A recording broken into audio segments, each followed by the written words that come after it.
Habang nagluluto tayo, safety tips nga pala para sa mga gusto ring mag-camp kagaya namin. Unahin yung tignan or i-check muna kung ano yung itsura ng campsite, kung paano ba yung security nila doon, kung paano yung mga tao sa paligid ng campsite like dito. Pang 16 nga pala ito sa pwede nyong pagcampingan dito sa loob ng KDR Adventure Camp.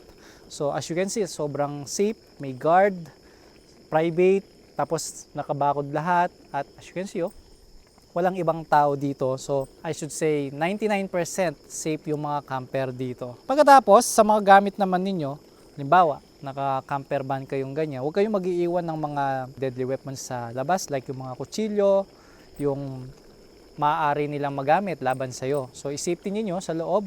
And, syempre, yung mga gadget ninyo. Hindi ko naman sinabing 99% safe dito. Iwan nyo lahat ng mga personal belongings nyo. Ipasok nyo pa rin sa loob ng camper van. At ang maganda naman sa camper van natin, may lock. Diba?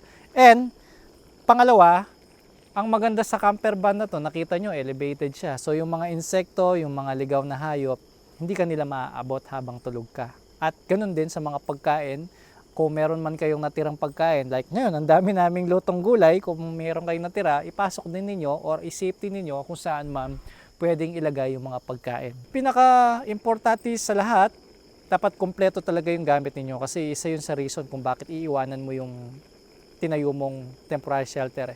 Kasi halimbawa, kulang yung gamit mo, aalis ka, iiwanan mo yung gamit mo. So, magiging unsafe yun para sa mga iiwanan mo, gamit man or mga tao. So, yun lang. Sa mga doubt naman sa ibang campsite, try nyo yung campsite dito sa KDR para sa mga gusto mag-practice lang muna. Dito safe and kumpleto naman. May CR, tubig, at saka isang tawag lang. Merong agad tutulong sa'yo ng mga staff ng KDR Adventure Camp. Kaya na!